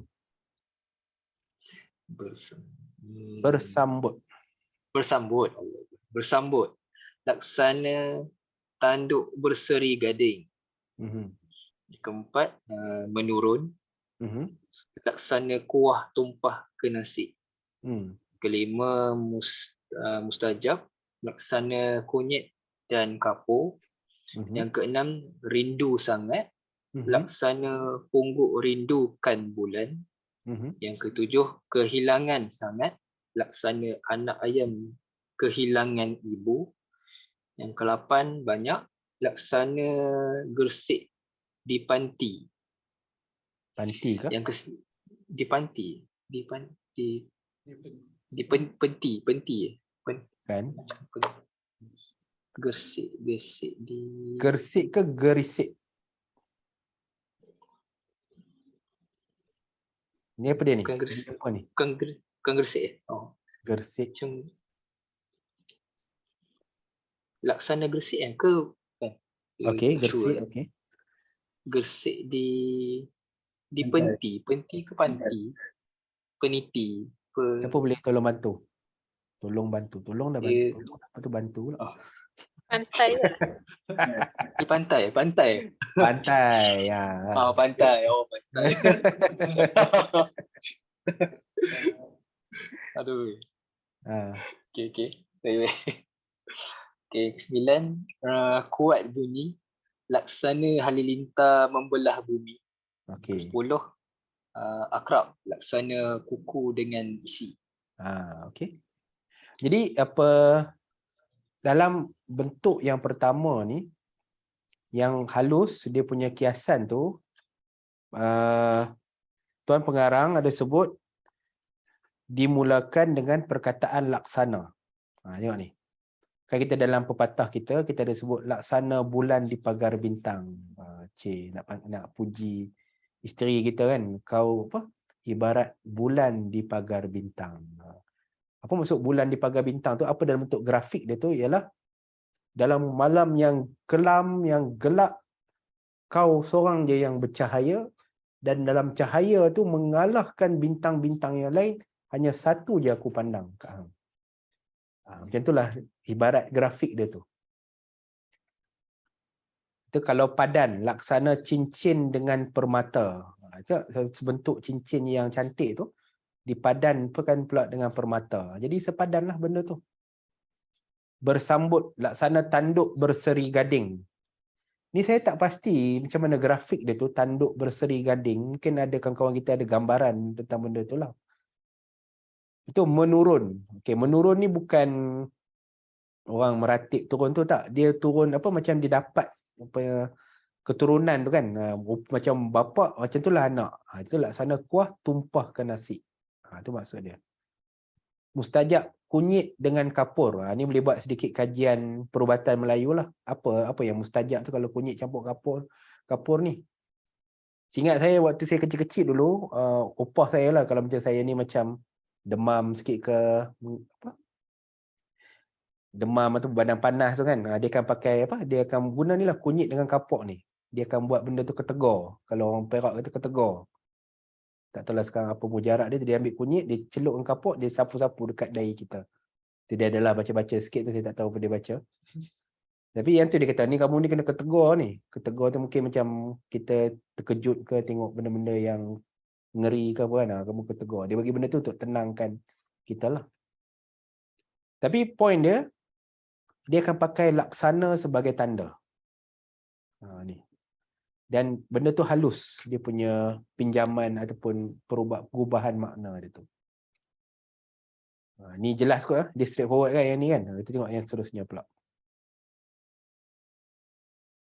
Seterusnya, mungkin kita minta yang lain untuk baca kiasan sedang. Kita ada 10 minit lagi ya, cepat masa berlalu.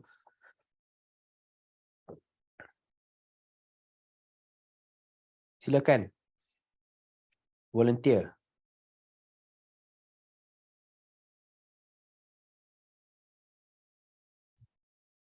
Saya baca.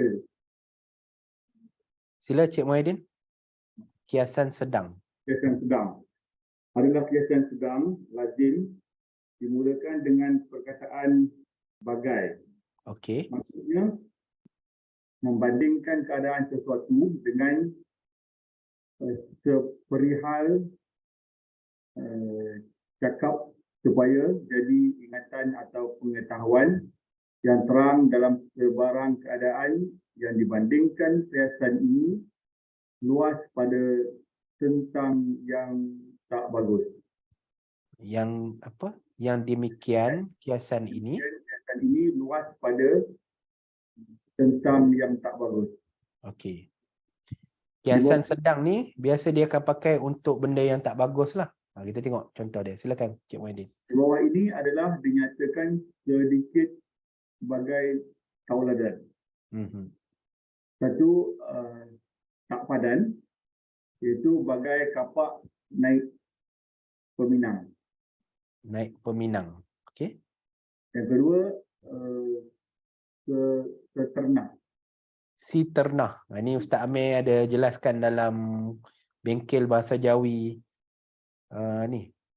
Bahasa Jawi kita sebelum ni. Mungkin Ustaz Amir boleh bantu sikit kalau ada di sana. Si ternah kan? Seternah, si ternah. Ada. Kalau tak ada, kita teruskan baca dulu. Jadi kalau Ustaz Amir ada, kita masuk je. Bagai sekudung, bagai si kudung dapat cincin. Oh, memang grafik lah dia punya. Si kudung dapat cincin. Dia punya tajam bahasa dia tu kan. Yang ketiga, terpinga-pinga. Bagai rusa masuk kampung. Ni biasa kita dengar sekarang pun ada. Ni saya cakap tadi tu. Bawa dalha. Bagai lembu dicucuk hidung. Bagai lembu dicucuk hidung. Okey. Saya buka muka surat dia. Ni 4. Okey, betul.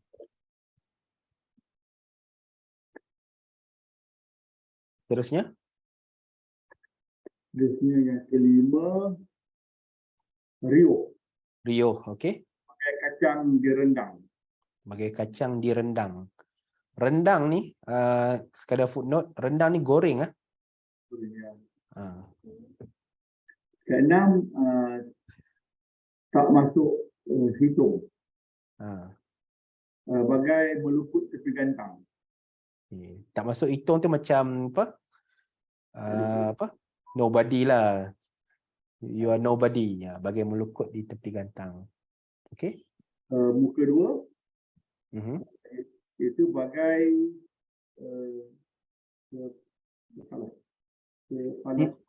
dua. Saya pun tak pasti apa dia ni. Mungkin dalam bahasa Arab atau Farsi.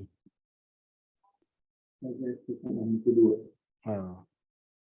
Sekarang kita bagai talam muka dua kan. Macam tu lah. Mungkin nama benda tu kot. Benda orang nak sedang makan tu. Muka dua kan. Okey, seterusnya. Bengkang bengkok. Itu bagai ular kena palu. Okey. Yang ke-9, celupar. Iaitu bagai cupak pasuk. Okey, cupak pasuk. Yang ke-10, mengacu. Iaitu macam kolom tak berjinjang. Berjinjang ke berjenjing? Berjinjing. Kolom tak berjinjing. Nanti kita kena semaklah, saya pun tak pasti bacaan dia macam mana. Tapi polong tu macam hantu pocong tu lah. Tak berjinjing ke berjenjang macam tu lah. Okey. 11 kalis, iaitu bagai air di daun keladi. Kalis. Tak guna kita tuang dia, bagai mencurah air di daun keladi lah. Okey. 12 bincah, iaitu bagai layang-layang putus raja. Okey. Ke-13 liat, iaitu bagai aur ditarik tongtang. Ke-14 sial, iaitu bagai menunjuk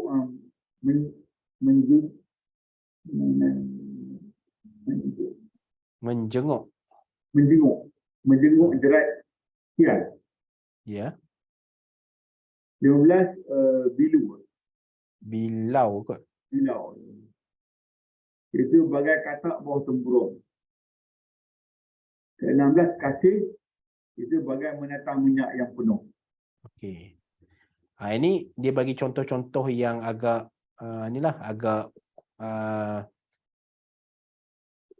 kurang baik, tapi untuk apa? Untuk lazim digunakan perkataan bagai untuk dimulakan sesuatu dengan seperihal cakap supaya jadi ingatan. Supaya jadi ingatan atau pengetahuan yang terang dalam sebarang keadaan. Yang demikian kiasan ini luas pada tentang yang tak bagus. Dia kata kalau biasa dalam kiasan sedang ni, dia akan pakai contoh dia sendi kata bagai. Dan biasanya bila dipakai bagai tu mesti benda tu benda yang tak bagus ataupun dia ibarat ataupun kiasan yang menunjukkan benda yang negatif. Yang tadi tu yang macam tadi tu laksana tu biasa benda yang positif, benda yang baik, benda yang indah. Tapi kalau bagai tu biasanya dia kata dia akan pakai benda-benda yang kasar ataupun yang tak baik lah. Macam contoh tadi kan, bagai si kudung dapat cincin. Yang tu kalau bagi dekat siapa-siapa yang kita tak puas hati tu kan, macam memang pedih lah dia punya ayat dia tu. 3, 4, 2, sekejap. Polong tu maksudnya saya rasa ni kacau ni, bukan apa macam tadi tu, mana nombor berapa tadi, nombor 10, mengacau ni kan, macam polong tak berjinjang. Jinjang tu apa maksud dia? Kelakuan yang sangat jahat. Suka buat kacau lah, suka prank orang kan, tu bagai polong tak berjinjang. Sebenarnya ada juga yang macam apa, perkataan-perkataan yang macam bagi saya zaman sekarang ni saya macam dah tak nampak dah kita guna kan. Celupar, bagai cupak pasuk. Macam kita pun tak pasti macam mana dia punya bentuk dia tu. Sakhlah ni kan, sakhlah ni pun tak ada. Tadi tu si ternah. Si ternah tu Ustaz Amir ada huraikan dalam bengkel hari itu, orang yang tak bersyukur, dia macam apa, ataupun orang tu tak reti bila dapat sesuatu benda tu. Si ternah. Itu perkataan-perkataan lama lah yang kita boleh jumpa. Rasa dalam kamus Dewan pun dah susah nak tengok. Dia dalam kamus-kamus lama yang lain. Okey, nak dekat pukul 10 ni kita cuba habiskan bahagian kiasan ni. Mana tadi? Kiasan kasar. Okey, silakan. Terima kasih Cik Muaidin. Silakan volunteer yang akhir untuk baca.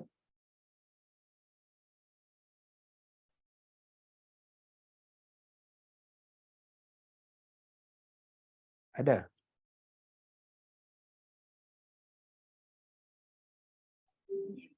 Saya baca. Sila Tuan Syahizat. Kiasan kasar. Adapun kiasan kasar ini lazim dimulakan dengan perkataan seperti, dan kiasan itu tepat dan pedas, maka kebanyakan tujuannya keras. Wah. Teruskan. Dan ceraca yang demikian, cerca yang demikian keadaannya lebih luas daripada kiasannya. Sedang di atas itu istimewa pula ada kiasan-kiasannya. Dalam jumlah sedang itu boleh ditukarkan perkataan bagai. Itu jadi seperti. Ialah daripada sipi dijadikan tengah. Di sini adalah dinyatakan sedikit tauladannya. Tak bersetuju. Seperti tanduk diberkas.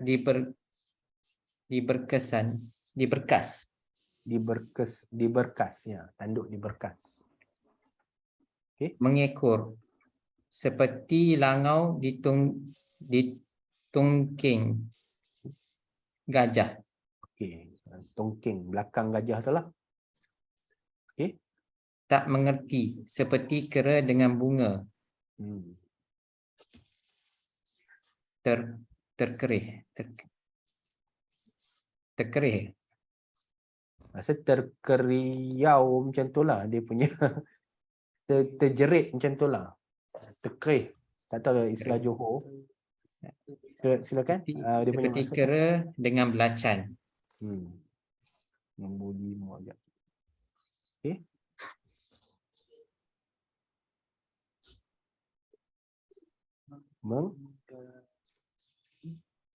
Menggeletik.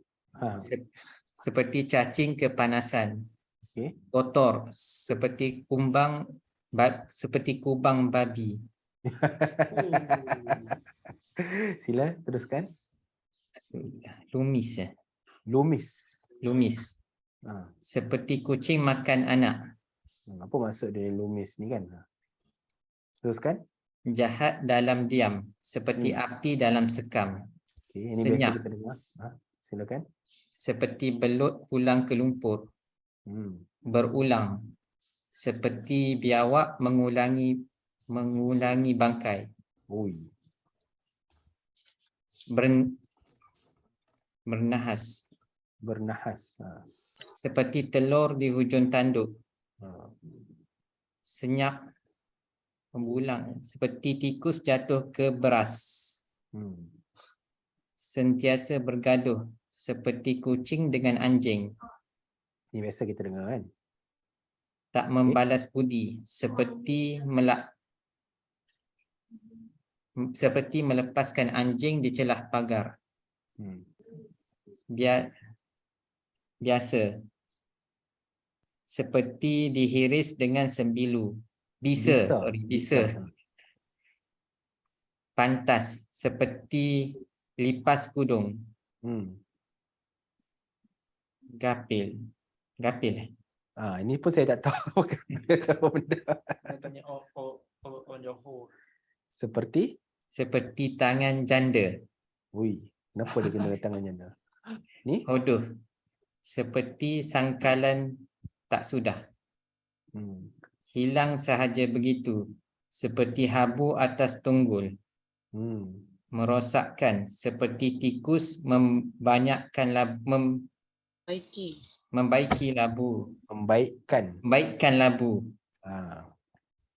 Okey. Ini kita dah nampak sedikit beza dia tu. Tadi tu sedang, tadi halus, sedang, kasar. Kasar tu memang straight to the point. Tapi saya nampak satu benda yang sangat menarik bila pengarang ni dia cuba bandingkan antara sedang dan juga kasar. Memang dua-dua tu dia tujuan dia untuk cakap benda yang negatif. Tapi yang sedang tu dia punya kedudukan dia baru sipi-sipi je. Macam sikit-sikit je kena macam acah-acah main. Tapi bila dia guna sendi kata seperti tu, kalau dalam matematik tu letak sama dengan. You are as like this. Macam tu. Kata kamu ni buruk. Macam tu dia kata. Dia memang sangat dia try to equate one person to another thing. Dia macam sangat kasar lah bentuk dia tu. Sebelum ni bagai tu macam sikit je bentuk dia tu. Sikit je bentuk dia tu. Tapi yang sekarang ni memang dia try equate a person to something. Dia memang benda tu sangat kasar dan juga tepatlah mengena kalau kita nak quote unquote mengata orang tu kan. Okey, kita tengok komen-komen dalam chat. Dalam PRPM, sakhlat bermuka dua, menduakan hati.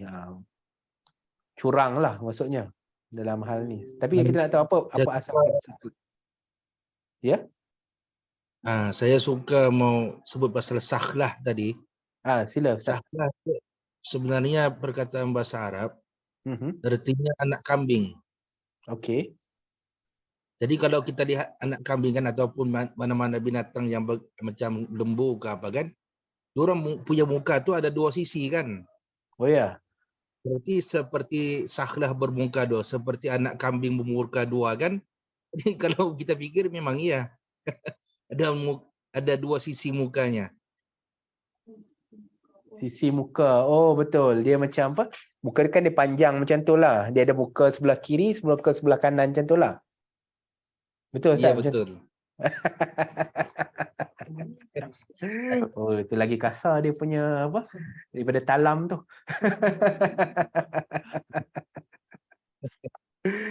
Itu memang straightforward dia punya kata dia tu. Ni tengok Munirah ada kongsikan gapil, suka campur dalam hal orang lain, suka mengganggu. Memang nyebuk lah. Seperti tangan janda. Oi, ini lagi kasar. Macam drama bersiri lah. Macam drama Melayu ni, macam Mami Jarum. Tangan janda tu dia ambil macam tu. Perkataan belo atau belau tadi dalam kiasan sedang tadi, dalam kebiasaan percakapan orang Melaka, bermaksud semacam bodoh atau kurang akalnya. Betulkan saya jika ada orang Melaka yang lebih memahami. Mungkinlah. Belo. Macam mana nak sebut dia? Belo ke belau? Kena tanya orang Melaka untuk sebutkan lah daripada kita.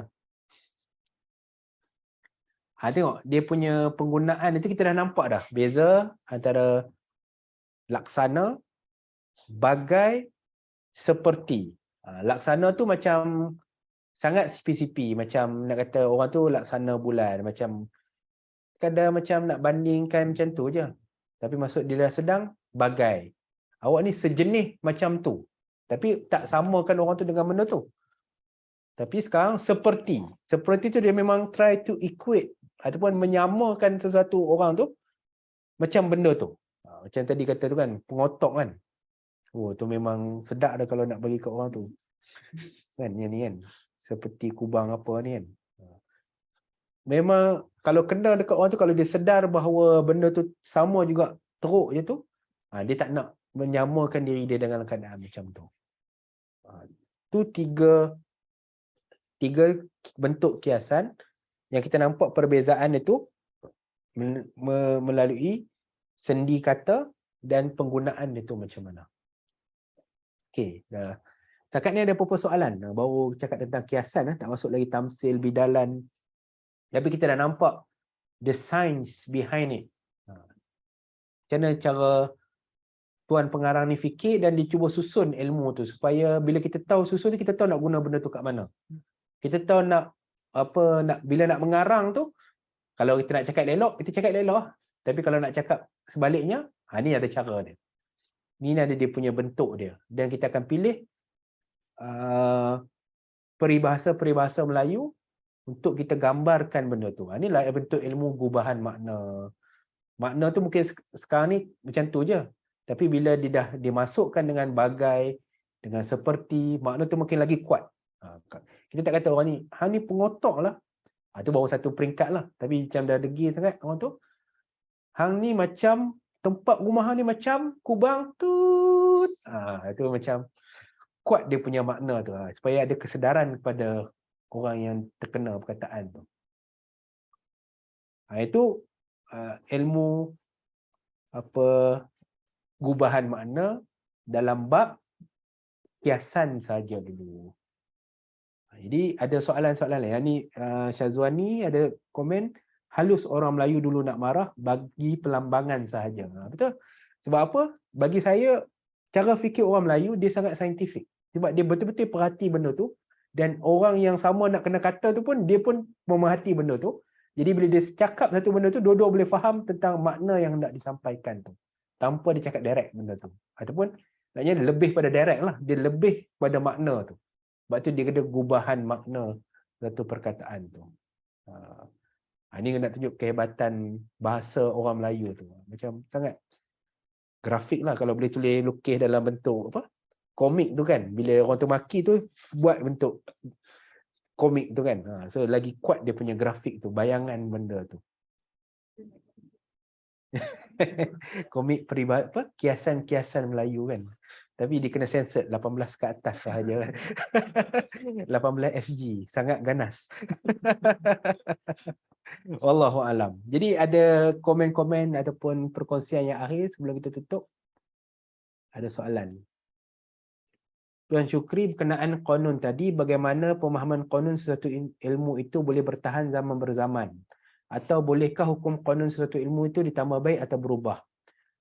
Atau saya jawab soalan yang akhir yang kedua dulu. Ya, memang dia akan ditambah baik ataupun berubah seiring dengan penemuan-penemuan baru ataupun permasalahan-permasalahan baru ataupun dengan klasifikasi-klasifikasi yang baru.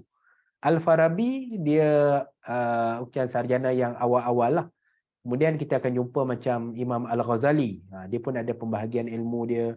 Dia akan jelaskan bidang-bidang ilmu sampai akhirnya tu Imam Ghazali dia berjaya mengaitkan antara ilmu dunia ni dan juga ilmu akhirat dalam kitab dia Ihya Ulumuddin. Kemudian adalah tokoh-tokoh yang lain yang datang kemudian. Macam kalau kajian yang dibuat oleh Profesor Osman Bakar, The Classification of Knowledge, dan juga guru dia tu Syed Hussein Nasar, The Science in Islam. Farid kalau boleh bantu saya apa tajuk yang Prof. Syed Hussein Nasar punya buku tu, dia menjelaskan tentang pelbagai bidang ilmu. Qanun tu boleh bertahan tak sepanjang zaman? Dia boleh ataupun tidak boleh lah. Kalau betul-betul qanun tu memang dah mencakup ke semua hakikat tentang satu perkara tu, maka dia akan bertahan lah sampai bila-bila pun. Tapi kalau misal kata qanun tu dia mungkin ada a new discovery. Macam contoh, sebelum ni orang mungkin sangka bahawa bumi ni dikelilingi oleh matahari. Tapi bila orang teropong dekat angkasa tu, mencerap langit, rupa-rupanya sebenarnya bumi yang mengelilingi matahari, bukan dikelilingi oleh matahari. Jadi qanun tu berubah lah. Formula tu pun akan berubah lah. Sebelum ni orang tak tahu bahawa bumi ni ada graviti. Tapi bila apple jatuh atas kepala Newton tu, maka bermulalah penerokaan tentang graviti. Macam itulah dia punya ibaratnya. Lebih-lebih lagi dalam ilmu sains, qanun tu dia sentiasa berubah. Tapi masalah dalam sains ni sebab dia tak tetap qanun dia tu. Hari ni cakap lain, esok mungkin akan jumpa benda lain, akan cakap benda lain. Tapi kita sebagai orang yang beragama, kita ada benda yang sabit ataupun apa benda prinsip-prinsip yang jelas yang kita pegang. Jadilah macam mana pun pegangan tu kita akan pegang. Sebab kita akan cakap sebenarnya benda yang terjadi tu adat je. Kemungkinan-kemungkinannya, tapi dia ada sebab dia diizinkan Tuhan jadi macam tu. Sebab tu kita faham benda tu nampak dia rupa dia macam tu. Tapi kalau hakikatnya sebenarnya Tuhan yang menentukan segalanya, dan kita percaya bahawa Allah SWT dia ada prinsip apa yang Allah SWT buat tu, dia ada sunnatullah dia dan dia ada dia punya yang ditentukan oleh Allah SWT sejak azali lagi. Jadi dalam hal-hal tu kita kena berhati-hati dan kita berpeganglah kepada agama kita dalam hal ni. So, Saudara Farid ada kongsikan tajuk yang saya sebut tadi, Syed Hussein Nasar. Tajuk buku tu Science and Civilization in Islam. Kat sini kita akan tengok pelbagai bidang ilmu yang terdapat dalam tamadun Islam tu. Sains dalam erti kata bukan sains yang macam sekarang yang ada eksperimen, ada makmal, semua tu, tapi sains dalam bentuk erti kata dia yang sebenar, iaitu ilmu. Language is a science. Geology is a science too, but they have their own qanun ataupun canon ataupun formula to formulate that kind of knowledge. Itu dia apa yang qanun tu dimaksudkan. Perbahasan ni agak falsafah sikit. Tapi paling tidak kita dah boleh appreciate bila kita bandingkan qanun tu dengan ilmu bahasa Jawi kita. Kita boleh tahulah, oh rupanya Meja Muhammad Said Sulaiman ni mengarang perian bahasa tu sebenarnya dia nak cuba susun ilmu pepatah Melayu ni menjadi benda yang lebih saintifik dan lebih tersusun. Supaya kita di zaman sekarang ni, bila tengok kitab perian bahasa ni, kita dah boleh menghargai apa yang diungkapkan oleh pengarang dan apa yang diwarisi dan disimpan oleh ilmu yang terdahulu. Wallahu a'lam.